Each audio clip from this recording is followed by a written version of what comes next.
Welcome to this week's podcast and Managing Director Diaries, and I'm here with Luke Mitchell from Built to Inspire and LNA Fitness. Today we're talking all about the fitness industry and Luke's journey, so it's going to be a really interesting podcast today.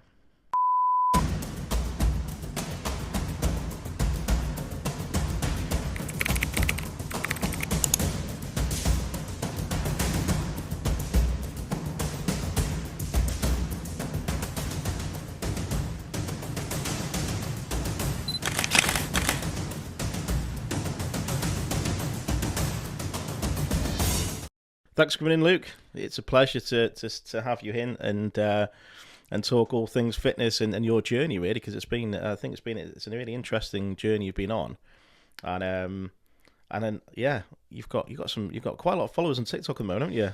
Yeah, first, thanks for having me. Yeah, so over the past couple of years, I've blown up quite a bit on TikTok, quite a few followers, and it's surreal sometimes when you think about how many people just start following off a couple of videos. Yeah, we've been chatting and we've known each other for quite a few years now, and obviously, back in the days of Plascoch, and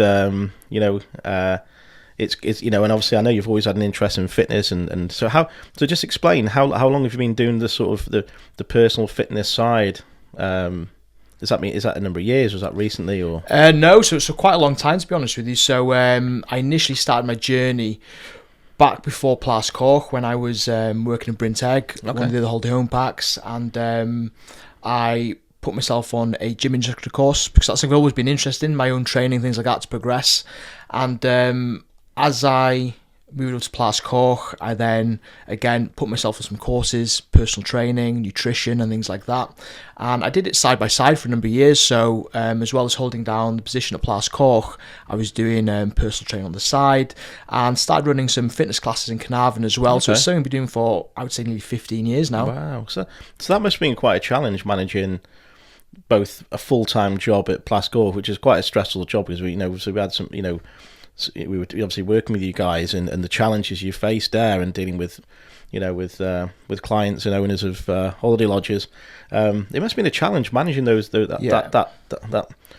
on the side at the time. Yeah, 100%. Initially it started off as a little bit of fun, because obviously fitness was something I enjoyed. I could see people progressing, helping them get fitter, and initially it was just something on the side. Again, it wasn't too busy, but over the years what happened was, as I became more known in the local community, started getting busy with clients, classes getting busy, and at one point it was working full-time hours in Plascoch, 40 hours in the summer holidays, school holidays, Easter holidays, 50, 60 hours in Plascoch, and then the PT, the coaching on the side as well. So it was like doing 2 full-time jobs. And there's obviously a lot of sacrifices in that at the time, which I didn't really realise until later on in my career. So there wasn't much kind of family time, there wasn't much time with my partner. I didn't go on holiday abroad until I was like 28. First time ever. Wow. So a lot of sacrifice there. So it was quite challenging towards the end. But again, it was all a learning experience. So from Plascoch, balancing both, I think giving me a lot of experience in kind of management, people skills, and it's all been beneficial. And again, life's a learning curve, isn't it? It is, and I think you're right. What something you've touched on there, that whole work-life balance is so hard to achieve, isn't it? And especially when you're in that transition of starting up a new venture and going into it's something I've always struggled with, is that work-life balance. And I feel over the last couple of years I've managed to sort of get it better, but I think it's different for different people, and that's probably something that can be discussed at another time. As podcasts are out on work-life balance, because it's different for different people, I think. And so how did you manage moving from sort of, I know obviously you still do face-to-face, but obviously you're doing an awful lot of online coaching. How did you make that transition into online coaching? So I think the big drive for that was the COVID pandemic. Obviously once the gym shut down and we weren't able to see people face-to-face, then we had no option but to go online and help people from that point of view. And one thing that I found out very, very fast during COVID, that it was much more than just the physical aspect of things. It was about people's mindset, their mental health, helping them overcome things like anxiety, improving the nutrition, and then just looking at the things that was actually holding them back. Because one thing I realised, that whilst exercise is absolutely amazing to get you physically stronger, mentally stronger, give you more energy, it was all the other bits and bobs that are actually holding people back from becoming physically fitter, mentally fitter, and reaching their goals. So once we kind of came out of COVID and we kind of got back to some sort of normality, I slowly started pulling back on the in-person stuff, to a point now where the only in-person stuff at the moment is the actual gym side of things. Okay. So people can come to the gym, they can work out, and we run sessions there in a group format. But when it comes to working with people on a one-to-one basis, I'd much rather use my skill set and my knowledge to help them in the areas where they might get more benefit, i.e. the nutrition, the mindset, the accountability. So over the years, since coming out of COVID, we've kind of filtered off the in-person one-to-one, kept that to the group side of things. And I've just seen a massive change in results and mentality around the coaching we get with our clients as well. That's really interesting, isn't it? How it, and I suppose I found in my business, I'm sure it's the same in yours, that things are always changing and evolving, and as a business owner, you have to be nimble and adjust to those changes in the market and people's attitudes and behaviours, I suppose. And you've probably seen that being the case, certainly from a mental health point of view. From COVID, since COVID, it feels like an awful lot of people seem to be suffering from mental health off the back of COVID, or it's been a catalyst for certain people.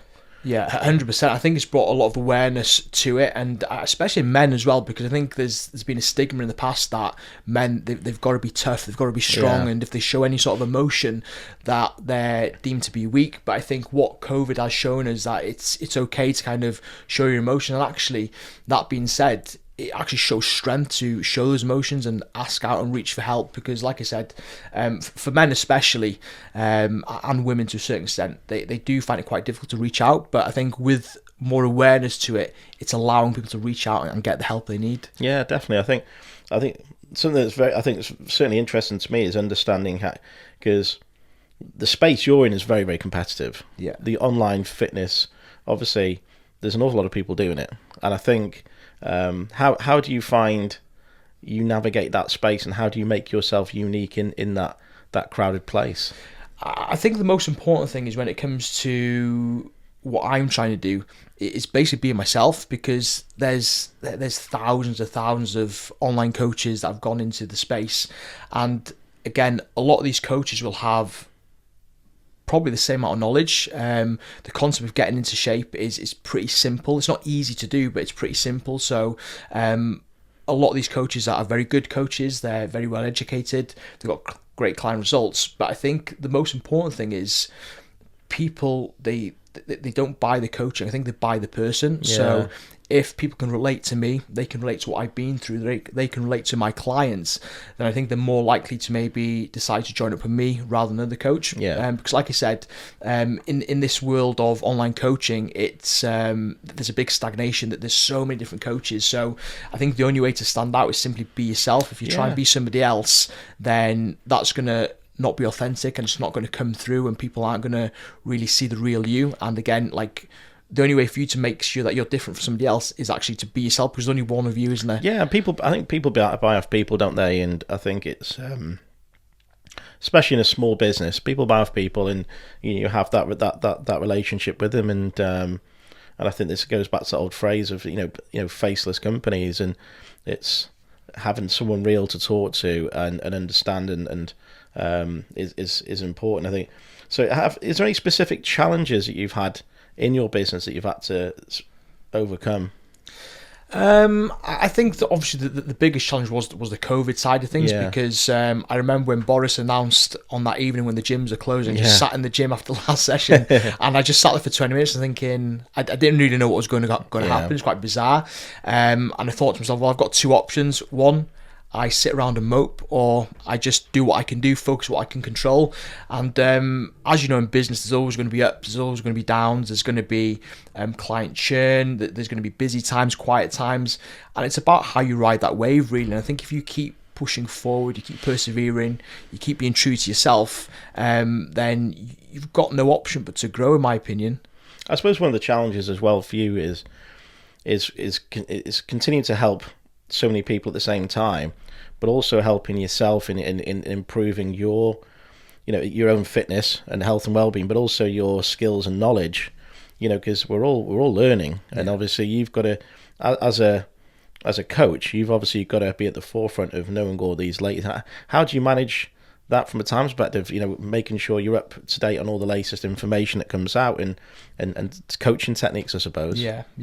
I think it comes down to planning and preparation, just things that I say to my clients, like you've got to look at the things that you want to work on in any given month, any given year, any given week, and just plan and prepare. I think if you go into the week, the month with a clear plan of action, it can help you stay on track. And as I'm sure you do kind of like your Q1s, your Q2s, what you want to achieve. And again, it's all about kind of goal setting as well. So one thing I do at the beginning of each year is set some goals personally for what I want to achieve, business wise, education wise, and a big one as well, which has been a big one for me the last couple of years, is family.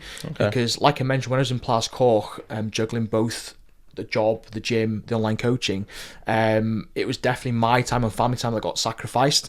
But as I become a little bit old and the girls are growing up a lot faster, I've realised I've got to make that quality time as well. And I find if I don't make that quality time, I don't find myself as motivated, because I've got no fun in my life, nothing to look forward to. And I think that's super important, where what a lot of people, especially entrepreneurs, they let that fall at the wayside. I agree. That's something I've certainly been guilty for. And I for me personally, I have to have my downtime. So in the evenings, I'll go swimming or have some sort of activity, and then go home, have some food, and then I will chill out. And then on a weekend, I stopped working weekends to de-stress and chill out and do things that I enjoy. It's such a big challenge, I think, for a business owner is that that balance. I'm sure we could talk all day about it. It's a very difficult thing. A lot of businesses don't get right. And I think sometimes it's sometimes the detriment of the business and that entrepreneur. It's a big challenge. But so I'm sure you've got many. Have you got any standout client success stories? And I'm sure there's plenty. Yeah, there's thousands, to be fair. Obviously, doing it so long over the years, I've helped a range of different people. It's quite difficult to pick out just one. But just off the top of my head, we've got a lady called Steph. She's absolutely incredible over the last couple of years. So she initially came to the coaching program just simply lose a little bit of weight. She struggled most of her life, anxious about joining the gym, and we just started the journey together. There's been ups and downs, but over the past few years, she's down 5 stone, which is absolutely incredible. And as well as that, she's actually just recently taken on a fitness event called Hyrox, something that I compete in as well. I've seen that. And, it's impressive. To go from that shy woman who just wanted to lose a little bit of weight, to losing 5 stone, completing a Hyrox, and then re-signing up for another Hyrox, even though she'd admit herself the first one nearly killed her. I think it's absolutely amazing, and there's a lot of client success stories like that as well. But I think it's the ones that stand out the most are the ones that aren't just focused on the weight loss. It's actually about becoming a better version of themselves, not just in the short term but longer term, becoming mentally stronger, physically stronger, having more confidence in themselves. And I think that's what it's all about, to be honest with you. I think definitely, because I think some people have got, I find it's quite strange, because years ago I was big into the gym, bodybuild, strongman stuff, and back then we didn't really have mobile phones as such. We did, but the old ones were snake on them. But now I just find it strange how everyone's filming themselves in the gym. I still don't get my head around it. And I get the whole gains thing, but it's I and obviously back in the day, people would take progress photos, I suppose, but I still do think it's strange the amount of people who's will video, and I think a lot of it is maybe not necessarily for gains, but for attention.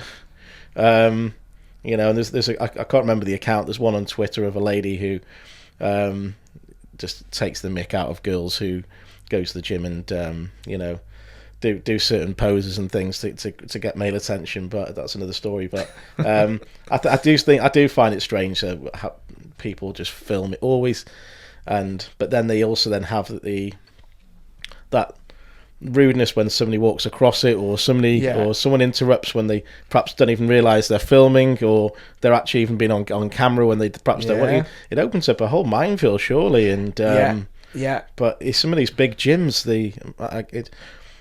I don't go to big gyms like that anymore, and it just seems like a crazy place. A lot of people film it. Yeah, 100%. I'm lucky enough to have my own facility up in North Wales, which is quite handy. So obviously, when we do any filming, it's quite handy for marketing purposes and things like that. But yeah, in a big gym environment, there's a couple of gyms I do pop to every now and again to use some different equipment. And I think getting out a tripod in the middle of the gym, it opens up a can of worms. One, for the people that maybe don't want to be filmed. Yeah. Two, is it a health and safety aspect? Somebody tripping over it. Yeah.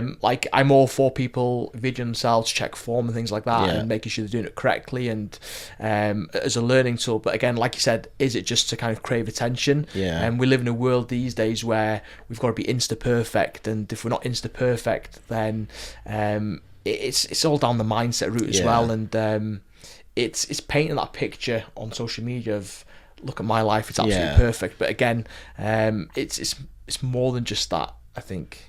It is. I wonder where that will end up. That whole, I still find it strange.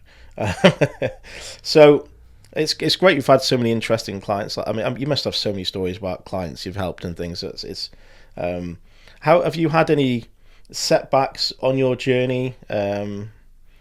Is there anything that, obviously we never talked about COVID? Has there been any sort of any other type of setbacks that have cropped up unexpectedly that you've had to navigate? Yeah, I think one of the biggest ones for me was I found myself drinking quite a lot. Okay. Especially during COVID, and I think it's something that's always been there, and something I'm quite open and honest about on my social media page. I've done a couple of podcasts about it as well, but it wasn't until after COVID that I realised that actually this isn't right. What I was doing was, whenever I was having a stressful week, a challenging time, I was just having a drink, because again, it made me feel good in the moment, like I feel relaxed now. And then that would lead to maybe one too many drinks, or just eating loads of shit, and then I would feel shit, and my weight ended up ballooning at one point after COVID to like 105 kgs. Wow. So that's like over 35 kgs from my lowest weight when I first got into fitness. So I had quite a challenging aspect around alcohol, and for a lot of the time I was probably in denial a little bit. It's not an issue. But it kind of came to a head when I thought, do you know what, I can't keep going on this vicious cycle of having a good week, being fine, having a challenging week, having a couple of drinks, then the next day having a couple of drinks. So I decided, you know what, I'm going to just commit to sobriety and not touch a drink. And initially it was difficult, because I'd get to that maybe Thursday night, Friday, thinking, a couple of beers would be nice now. But I knew that a couple of beers would end up being a crate, and then I'd feel shit the next day. I'm never drinking again, but by that night it'd be, let's get another couple of cans to Saturday. So committed to sobriety, and after a couple of weeks, couple of months, it made me realise even more that it was having such a massive impact on my life negatively. Yeah. And I don't think people realise that until they look at the situation from outside the situation. Yeah. So that for me was a massive challenge, and it gave me a different perspective from when I coach people as well, because a lot of my clients, they use food, alcohol, or other negative ways of dealing with their stresses, their emotions. So it gave me a really good insight of how they might be actually feeling and the reasons why they're using these things as a coping mechanism. So I see it as a positive. I always try and look at everything that happens in life as a positive. Look at whatever's happened, like whether you feel it's challenging, it's always an opportunity to learn, to build resilience, and to again use it in the future to overcome any similar challenges. And for me in my profession, I can then use that knowledge to help other people as well, which I think is invaluable for me. And again, probably one of the things that helps me stand out for certain people who may have had that challenging situation from maybe a different coach who's maybe somebody that's in their 20s, got the perfect body, and they might not really be able to relate to that coach, even though they might have the knowledge and be able to get a result. Like, do they actually know what a busy business owner or a parent is going through when they've got tons of work to do. The kids have been up all night. They've got relationship things going in the background. Like, how will that 20-year-old fitness coach who's always been ripped understand how to help that person? So I think it's those life experiences as well. That comes back to that previous question we spoke about standing out a little bit. So how many days now have you been sober? So we're closing in on 800 days now. That's amazing. So well done. That's amazing. It was 2 years in October. So and it's, you always get those occasions think, oh, a drink would be nice now, but it's, if I'm being completely honest with you, it has got easier with time. I haven't really had that many challenge situations that have kind of knocked me off track, but one thing that I have enjoyed over the last I would say few months is all the new non-alcoholic drinks that have come out. Yeah, there is, isn't there? Yeah. I think it's just nice sometimes when you're in a social event to have something a little bit different, because I drink water all the time. Yeah. So having like maybe a 0% beer or 0% cider, it's different, isn't it? And so I'll get a few of those over Christmas. Do you know what, the whole drinking thing? I drink very little now. Neil, who you know, Neil's stopped drinking. He's stopped drinking now for a good few months, and he, Neil's big into his training, and he's seen a massive difference in all aspects of his life by not drinking. Yeah. And I don't think there's many positive things, or if anything comes out of drinking. Yes, we might have a few hours of fun, but there's the hangover, there's the regret, there's well, that's it, isn't it? And I think the thing is, sometimes when I speak to people about it, again, obviously I'm biased on the situation, but I actually say to them, like, give me one positive about drinking. Yeah. And they're like, oh, well, you're socialising. So why do you need to drink to do that? Yeah. Oh, well, it's fun. Why do you need to drink to do that? Yeah, exactly. And I think what it is sometimes for a lot of people, it's that peer pressure, isn't it? But again, I think a lot of people coming to understand now that, again, you don't have to drink. And I just see it a lot more like on the adverts now, kind of like pushing the 0% alcohol beers and things like that. And for a lot of people, not much good comes of it, to be honest. I agree, and it's something I do very little of now. It's because I just don't think, for me as a business owner, it's the right thing to be doing, is going out on a weekend, getting hammered, and then coming in on a Monday, you're still hungover. As you get older, you end up with a week-long hangover. But you're not informed. You're not at your best. You can't concentrate. You're not. There's, like you said, there's no positives apart from maybe a few hours of enjoyment of arguably. And it's something I've like I said, I don't massively drink anymore, and but a lot of people do still drink for comfort, and just a glass of wine at night, and it's or a bottle of wine a night, and don't realise that maybe it might be more of an issue than they think it is. Well, that's it. And I think for a lot of people as well is that they build up a tolerance to it. So they might have a bottle of wine, they might not even feel tipsy, but again, it's still impacting them mentally. It's still causing poor sleep. Obviously, the excess calories that they're consuming. Of course, yeah. The effect it has on their mental health. Because again, when I used to drink, I used to find the next day I used to feel like not just shit from a hangover, but like I used to feel a bit down, like a little bit depressed, and I used to feel quite anxious and think, ooh, especially if it'd been a heavy one, like, ooh, what did I do last night? Yeah, and, of course. It's just one of those, and like you said, if people are doing it on a regular basis, they might not even be aware of what's happening until they actually take a look at the situation and how it's actually impacting them. I think there's an awful lot of things nowadays, and drugs and things seem to be escalating within from a night out point of view. I remember I went to do a few weeks ago, and I was telling somebody a story. It must have been 5 or 6 years ago. I went to a Business in the Community Awards, and the patron of Business in the Community was Prince Charles, but before he was king. And so it was a very high profile event, awards due, hundreds of people, business owners and community organisations, and it was a very it was a national award. It was a big national, decent event. Went into the toilets, and there was an empty pack of cocaine in there, and it's like I come out and I thought, it's like, this is a business award. It's like, how sad is that you're going to an event like this, having to do something like that. Yeah, I feel sorry for you that you've got unfortunate people in those situations who feel the need to do things like that to enjoy themselves. Well, that's it. It's. I think people use drugs, alcohol as a release, to kind of get that escapism from the high pressure jobs or whatever it may be. And like you said, it's sad when you think about it, really, and it's a shame that they haven't got any other ways to release that stress. It's scary. So moving on to what you've done particularly well at is obviously you've built a community, haven't you? I think that's one thing. I think what you have isn't just a few people you coach. You've built a community. So tell us a little bit about the community you have built and how it works and the different ways you communicate with those people in your. Yeah, I think community is a massive part, especially for somebody on a fitness journey, well-being journey, because it makes them feel like they're part of something a little bit bigger and they're not just alone, because a lot of people can feel quite isolated sometimes when they're on this journey. They feel like it's just them going through these challenges, so allowing them to be surrounded by like-minded people that are potentially going through very similar challenges where they can pick each other up and when they're feeling down, things absolutely amazing. Obviously the challenge with it being online is we've got clients from all over the shop, so we're quite lucky to have a few here up in North Wales, but there's some in England, in Scotland, there's one lady in the Shetland Islands.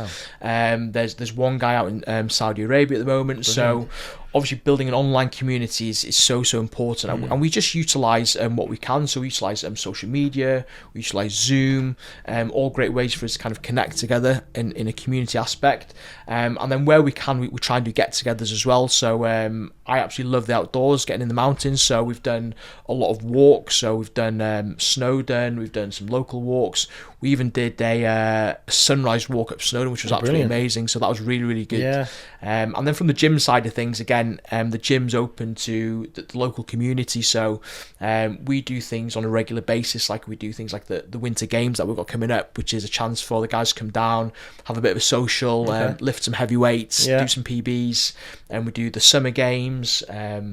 We take part in things like High Rocks, so again, a fitness event that gives our guys a chance to compete against themselves, but also like a day out. So we recently did Birmingham, we've got Manchester coming up, there's a few that's actually going to Madrid in March, so that'll be quite exciting. So it's just giving that kind of like sense of belonging, I think, for a lot of people, which they might not get elsewhere in their life if they haven't got that support around them. So you actually do, is there a WhatsApp group? So we've got a WhatsApp group, we've got Facebook support group, we've also created a new members, we call it the members lab. It's like an online portal where we can hold all our educational material, which is quite handy to be in one place. So if somebody is struggling, for example, with emotional eating, we've got a whole host of lessons on emotional eating, or if they're struggling with maybe how to plan their week, there's the whole section on planning their week. So as well as having the one-to-one side of coaching things, they've got all that educational background behind them as well. Brilliant. So let's talk about marketing. So it's the way you market your business can be different to other business. So let's just talk about how you in the fitness industry and what you do. How do you market your business? So from a marketing point of view, what I try and do is firstly just look at how many clients I've got at any given point, because what I don't want to do is be stretched too much where I can't actually give the service required to my clients, because it's all well and good just looking for clients continuously, trying to get them through the door. If I end up taking on too many, then that's going to be detriment to my service. So at any one point we keep an eye on how many clients we've got in the system, and the same for the gym as well, because with the gym health and safety point of view, we've got to be mindful of how many people we can get into the class, and with the booking systems we can only take a certain amount in any one class. So what we don't want is people not being able to book classes but still pay membership. So it depends on the time of year, but what I do try and do is just give as much value as possible, utilising social media. That's my main form of kind of marketing. So posting on my TikTok, my Instagram, my Facebook on a daily basis, sometimes multiple times a day. Just trying to give as much value and insight as possible. I do a lot of lives on TikTok as well, which I've seen that. They're good. I think they're quite valuable. And again, the idea behind that is just go and help people. If I can help as many people as I can, then maybe when they are in a position to want to invest in a coach, they'll think, do you know what? I was on Luke's live previously, he gave me some really good answers, helped me, I'll have a chat with him. So that's how I go about it. When we do have allocations come up in the coaching program, we just simply put it out there. We're looking for a certain amount of clients to come into the program, and again, it works quite well. It keeps it nice and steady for us. But one thing I do like to do is just make sure that whoever comes into the coaching program is the right fit. So, for example, if I had maybe a 19-year-old female come into the coaching program that wanted maybe to get ready for a bikini competition, I probably wouldn't be the right coach for her. Yeah. So again, I'd probably just let her know rather than saying, join the coaching program, and then she's with all these other people that may be a little bit older, struggling with emotional eating and drinking, and then she's thinking, oh, this is not the right place for me. So I'd much rather kind of let these people know, do you know what, I'm probably not the best person for you, but I do know somebody that could help you. And then just referring to other coaches as well. So I think that's an important aspect. If you try and just keep all the clients to yourself, all the inquiries to yourself, then you're never going to grow. And vice versa, there's some other people that would recommend my services if they're not suitable as well.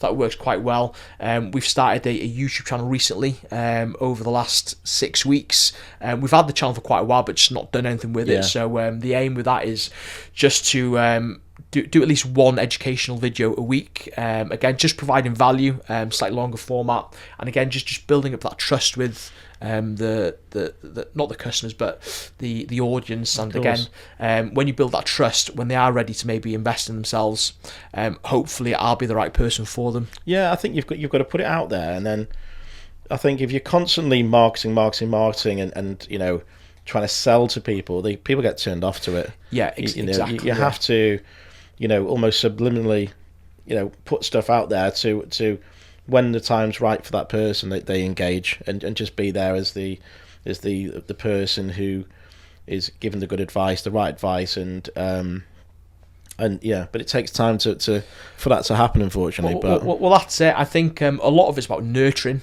because again, there's X amount of people on the Instagram, on the Facebook, on the TikTok, and they've all followed or friended for a reason. So it's about nurturing those leads to a certain extent. And again, it's going into each day without the expectation of trying to sell to somebody. I think if you're going into the expectation of just trying to sell, again, that's going to come through and people are going to see that. And again, it's about being authentic. One of the main reasons why I got into fitness is because I saw how it helped me. And then when I started doing it all those years ago and I could see it helping other people, like, you can't buy that. You can't buy that feeling. It's always addictive, isn't it? Yeah. But, you know, it's like an endorphin hit when you see somebody reaching a milestone or hitting a goal or like completing the high rocks. It's absolutely incredible just seeing the smile on their faces and knowing that you've been part of that journey. So making sure that you're in for it for the right reasons, that's the most important. But especially in my business, because I see so many people that start a personal training business or go into coaching, and 6 months later they're nowhere to be seen because they go into thinking, oh, I can make X amount of money doing this. But it's not as easy as that. I remember all these years ago when we first started doing our classes, we were doing them outside behind local Morrison's, £3 a session, and there was two of us. We had one person in the rain. That's £1.50 for an hour. Wow. And again, we just persevered, just want to help people, and now we've got our own facility in Carnarvon. This is the thing. It is perseverance, isn't it? You know, if you're committed to the course, you have to see it through. It's that dedication, isn't it? Well, that's it. What's the alternative? Do you know what I mean? Like, I couldn't really see myself stacking shelves in Tesco's. No. I wouldn't get any fulfillment in that. So, like I said, there's ups and downs of business, but again, if you enjoy it and you ride the waves with a passion, then you're always going to be successful, I think. Yeah, so let's briefly talk about TikTok, because obviously you're doing amazingly on TikTok. What's the couple of like snippets of techniques or tips you could give anyone who's trying to grow their TikTok account? Yeah, so I think with TikTok, again, it's been authentic. Like, don't try and be anybody else. I think if you try and be anybody else, you're going to get found out very, very fast. Again, speak about things that you believe in. And sometimes it is about stirring the pot. I think some people, they're a little bit apprehensive to actually say what they feel. They feel like they're going to get judged. But again, people are going to judge you either way. So if you've got something to say, like, just say it. And one of my first viral videos that, like, I think hit over like 200,000 views and got me 50,000 followers overnight. Wow. I could just see my phone just going bing, bing, bing, bing, bing. I was thinking, what the hell?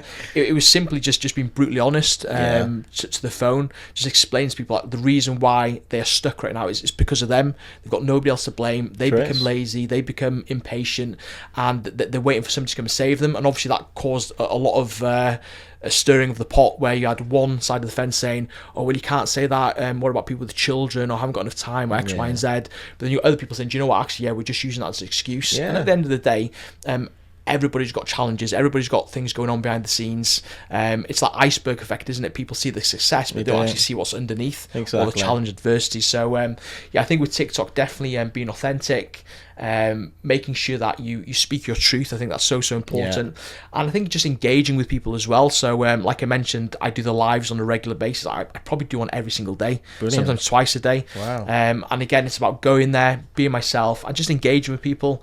And TikTok's it can be a cesspit sometimes. You get a lot of people hiding behind a keyboard, and they'll troll you. They'll troll you on the live, and I've had it a few times. And like, I'm receding a little bit, and the odd comment I get every now and again is, I wouldn't be worried about talking about fat loss. I'd be worried about that receding hairline. Again, you've just got to kind of like really take that and spin it to a positive. Like, when I was younger, that would probably like set me off, and I would put it off. But now I just look around. Hey, thank you so much for your comment. Usually what I find is, if somebody's making fun of somebody else's appearance, maybe you're struggling a little bit with your self-esteem right now. Exactly, yeah. If you need any help, just drop me a DM. And again, just spin it around the nose. And I think a lot of the people watching the live then actually flipping out. Fair play to the fella. He hasn't got wound up. He's just kind of like answered it with a nice comment and kill him with kindness. Yeah, it's a good technique. I'm the same. I've had a couple of negative comments on some of my TikTok posts and things, and yeah, you're always going to get it. When you put yourself out there, you have to expect it. Well, that's it. And again, another one is just using it. Like, get them to comment more, because the more they comment, it's going to push up the algorithm. Yeah, you're right. Actually, it's a very good point. Yeah, so, almost embrace it in some respects, isn't it? Yeah, and again, you do get some people touch on very touchy subjects. For example, wars going on, people's beliefs. So I don't tend to go into too much detail about that, because again, what you don't want to do is kind of like politically upset anybody. So that side of things, I don't go into any detail. But for those people that are kind of stirring the pot, just block, delete. So there's always going to be trolls, isn't there? Yeah. And again, like I say to my clients, because for a lot of people, they'll let people's opinions upset them. So what I say to them is, like, would you let somebody in your house and take a number 2 in your living room? Sounds like they wouldn't. Yeah. Why are you letting them in your head to do that? That's very true. It's a very valid point, that. Yeah. I think a lot of people are so massively influenced by other people's opinions. Oh, massively. And I've always said is, worry about the things you can control than the things you can't control. Yeah, that's exactly what I say to my clients. Like, there's going to be so many factors outside of your control, and if you focus on those, then it's going to cause worry, anxiety, stress, and that's when you delve into those unhealthy habits we spoke about earlier. So it's about, in that situation, like, what can you control? You can control your actions. You can control, to a certain extent, how you feel about that, and just, again, block it out. This is true. So, as an entrepreneur, sort of, what are you currently using to sort of improve your mindset, your growth as an individual in your business? What resources are you using? Are you using podcasts? Are you using, are you on an online training program with somebody else, or is there anything like, So I've recently just completed an online mentorship with a company called Fitness Entrepreneur. Okay. So it's a guy called Phil Graham. So he's been in the health and fitness industry for many years. He started out as he was a bodybuilder. He was one of the first UK online coaches, and then he went into creating like an academy for online coaches and gyms, and he's well respected in the industry. So I did a 18-month mentorship with him, which was very insightful about kind of how to manage the business, how to grow the business, and again, how to do it in the right way. So that was quite insightful. That gave me a lot of growth and a lot of confidence within myself as well. So that was very, very good. And again, just making sure I keep on top of like podcasts, reading books, and again, just upskilling my knowledge around business as well to the best I can. And I think another one is just trying to surround yourself with other successful entrepreneurs as well. I think definitely. It's very important. I think that's as they say, you become the 5 people you spend time with. Yeah, 100%. It's a massive thing, isn't it? If you and it's I think it's just a massive life lesson for anyone who's watching. You become who you hang around with. If you're hanging around with the wrong crowds, you will become one of those wrong crowds, individuals. It's probably one of the biggest life lessons out there. Well, yeah, 100%. Like if you're there's a story I tell to my clients, and it's about growth basically. So there was this man. He was walking past and he could see a fisherman, and this fisherman was crabbing, and he had this bucket of crabs, and this man noticed that one of the crabs was climbing out. And as the crab was climbing out, he said to the fisherman, "You're going to lose a crab there." He goes, "Don't worry about it." He It's like, oh, it's a bit strange. And then he looked, all these other crabs start pulling the crab back down. Right. So basically, again, who you surround yourself with, if you're surrounding yourself with people that don't want growth, they're going to pull you back down to their level. Yeah. So again, like you said, like you're going to be the average of the people you spend your time with. It's true.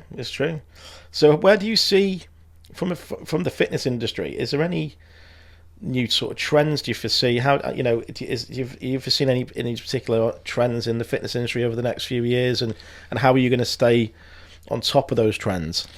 Yeah, so I think the fitness industry is always kind of changing, but I think when it comes to actually getting into shape, it's about understanding the basics. I think a lot of people, they try and reinvent the wheel, and they try and overcomplicate it, and it leads people to look for that shiny object. And a lot of people get that shiny object syndrome. I've got to try this, I've got to try that. Yeah. So you'll notice, especially around kind of like the nutrition side of things, at one point it was the ketogenic diet, then it was Slimming World, then it was Weight Watchers, then it was fasting, then it was if it fits your macros, Juice Plus, don't forget Juice Plus. Yeah, there's so many.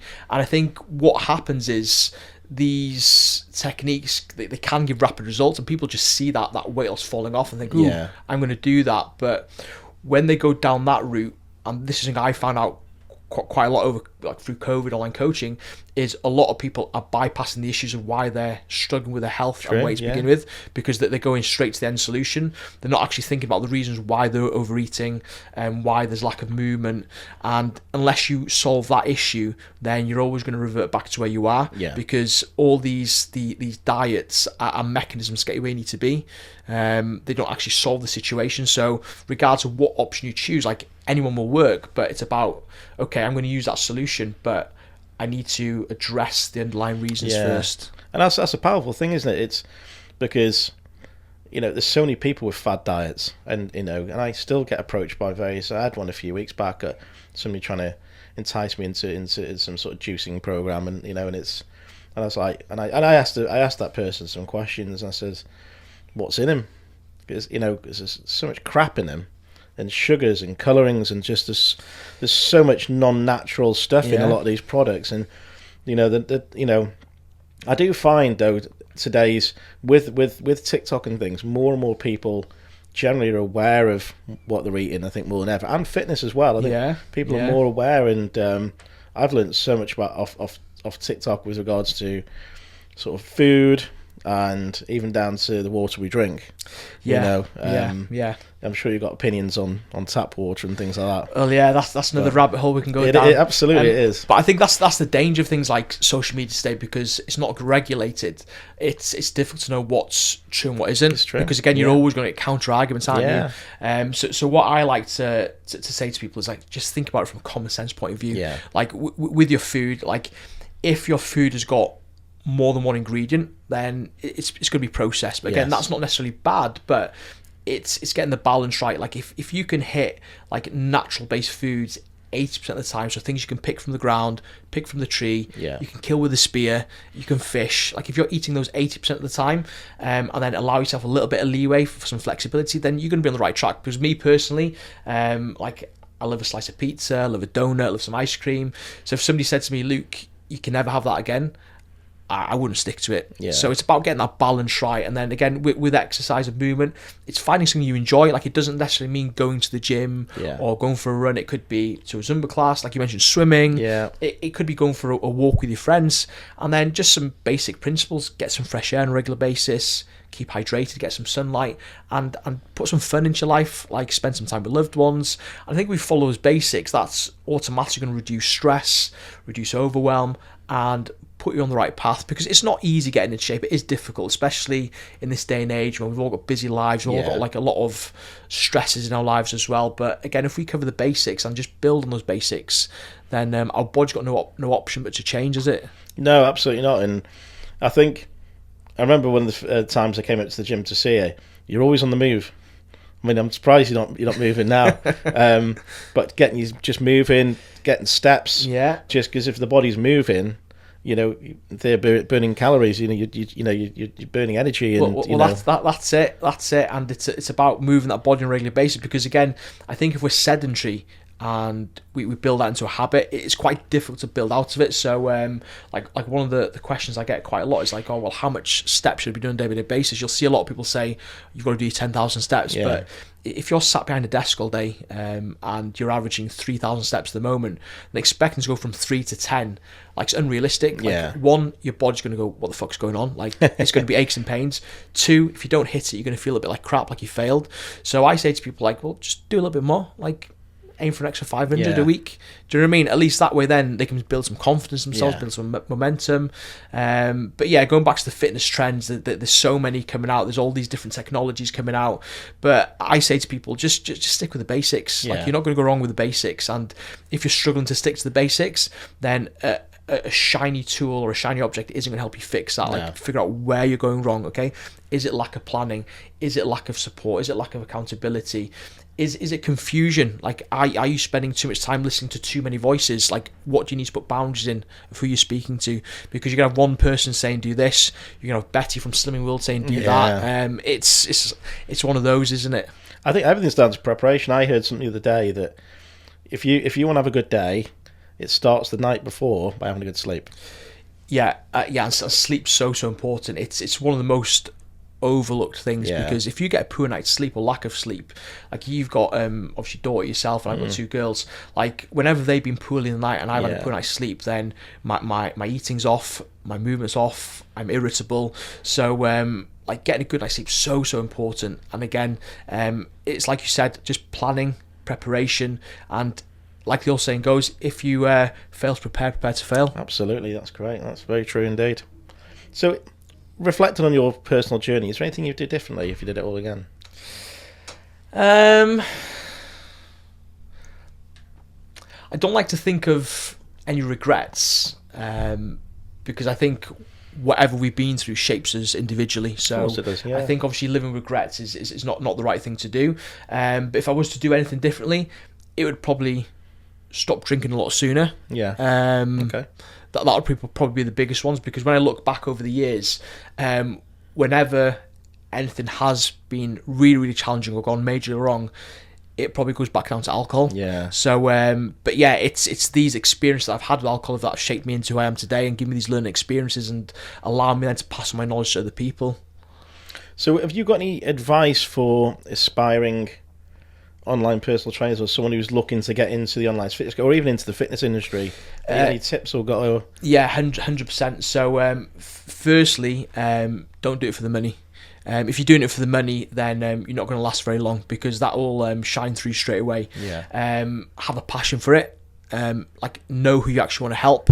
So a lot of people I help are typically people over the age of 30. They typically got children, they're business owners, they're high level managers. So I understand that the levels of stress they're going through, so understanding who your ideal client is as well, I think that's massively important. Having experience of the ideal client as well, because like I said earlier, if a 19-year-old girl came to me and wants to do a bikini competition, like, I wouldn't be the best coach for her. So it's understanding your client as well. And again, just keep educating yourself, keep learning, be the best in your trade, and just be you, just be authentic. I think there's so many different options nowadays to people, but I'd really like what you say about being authentic, and I think as well having someone who and being that person who really wants to help somebody. Like I say, if you're doing it for the money, you've got to have that passion. You've got to have that want to help people and do things, definitely. So if you had to leave the industry, what would be your lasting legacy? What do you think that would look like? If I was to leave the industry today, it would be knowing that I've been able to help people overcome a lot of challenges in their life, not just losing weight, but I think it's much more than that. I think when people do come to me initially, it is about wanting to lose weight, but it's about actually helping them find themselves again, becoming happier, becoming more confident, allowing them to be an inspiration to their children, and then leaving a legacy for their children as well. So that's what I want to do with everybody I come into contact with, really, is just give them a little bit of inspiration and help them make better choices, not just for today, but for the rest of their life. And what would you say is the sort of future goals you've got for your businesses now? Obviously, the two different sides. Have you got any goals for the future or your targets for the next 12, 18 months? Yeah, so my target for the previous 12 months that I've just been was to help at least 100 new people in the variety of coaching programs that we've got. So we've got a one-to-one coaching program, a group coaching program, and we exceeded that this year, which is really, really good. The goal for 2024 is to hit up to 150. Brilliant. And then potentially maybe look at bringing on some other coaches, but finding the right people as well, because it's very, very important to me that anybody that comes into the coaching program as a coach has the right ethos as me, has the right passion as me, and they're there to actually help people, not just to kind of like pick up a wage. I think that's one of the most important parts to me. So I think just finding that right person that'll eventually help me achieve that, which is absolutely amazing. Obviously the gym side of things, again, just building on that as well. So we're nearly hitting not far off 100 members in the gym now, which is brilliant. So just keep growing that, and eventually one day we'd probably move to like maybe a bigger facility to accommodate more people. But again, that's a bit more of a longer term plan for us. Am I right? Is there a gym next door to your gym? Yeah, so where we are in Kibbin right now, how do you manage that? It's fitness central at the moment. So there's a gym next door, there's a gym across the road, there's a gym in the other compound. But I think that the good thing about all the gyms is they're all slightly different. Okay. So we're kind of like functional fitness and a mixture of everything really, some weights, some cardio, fitness racing. Next door's a bodybuilding gym, so that's where all the big lads and ladies go and lift big weights. Yeah. Across the road is more of a martial arts gym, even though they do fitness classes, more martial arts. And then the other one is like a ladies only gym. So there's not really that much of a competition between us as such, because we're all slightly different niches. If that makes sense. It's important. We have that in our business. There's quite a lot of people who do what we do in some respects. I was explaining this to someone yesterday actually, but we all do something slightly different. Yeah. And I think when you've got established businesses, you seem to drop into your niche. Well, that's it, isn't it? And just going back to obviously the online coaches, like a lot of online coaches will just go and try and help everybody. Yeah. And again, when you're trying to help everybody, you're all vying over the same people. But when you kind of like niche down a little bit, yes, you obviously take your net a little bit smaller, but there won't be as much kind of competition, if that makes sense. Just dropping back to TikTok, have you found that using the same music and the same sort of headers on, was that work for you as a? Because you use very similar music on some like overlay music, don't you? Yeah. So I just tend to use the same track really. The reason being is that track I know it goes over a minute, so it just saves me looking for one, because I know a lot of people say, oh, you want to be using trending sounds and things like that. But a lot of the trending sounds that I seem to find that maybe like 30 seconds long, 20 seconds long, a minute long. So if I'm doing like maybe a 2-minute video, then it's gonna be music for the first part and then it just cuts off in the second part, which I think that's just a bit of OCD on my part, where I think it just looked a bit weird. But yeah, I just tend to use the same track really. I have played about with editing in things like CapCut, editing in TikTok itself, and I haven't really noticed a massive difference. To be honest with you, like some of the bigger videos have been done on TikTok, but also some of the big videos have been done on CapCut as well. So I think it's just one of those, just providing content, and I tend not to look too much on how many people are watching it, just trying to provide as much value as possible. Because let's say, for example, now you had a video that was saw by 100 people, you might think, oh well, 100 people is not a lot of people, but if you had that 100 people in a room, it'd be a lot of people, wouldn't it? Yeah, 100%. So I think it's just change your perspective of things. Yeah, and I think it's the quality of the people, isn't it? You know, like I say, it could only be 100 people, but actually a high percentage of those people are very high prospective potential clients for yourself. Well, that's it. It's much better to have 1,000 people watch a video and more of those wanting to buy than 100,000 but none of them wanting to buy. Yeah, of course. Yeah. Well, it's been really interesting chatting today, Luke. It's been good. Enjoyed it. It's really interesting to learn more about your business and how it ticks and how it's quite a challenging space. It's really I would say it's overcrowded, but it's a busy space. Very busy space. But it's really interesting to see how you've with your passion for actually wanting to genuinely help people is what makes you different and what makes you tick and why people want to work with you. So really appreciate you coming in, Luke. It's been great to catch up and see, and we'll see you again soon. Yeah, definitely. It was good.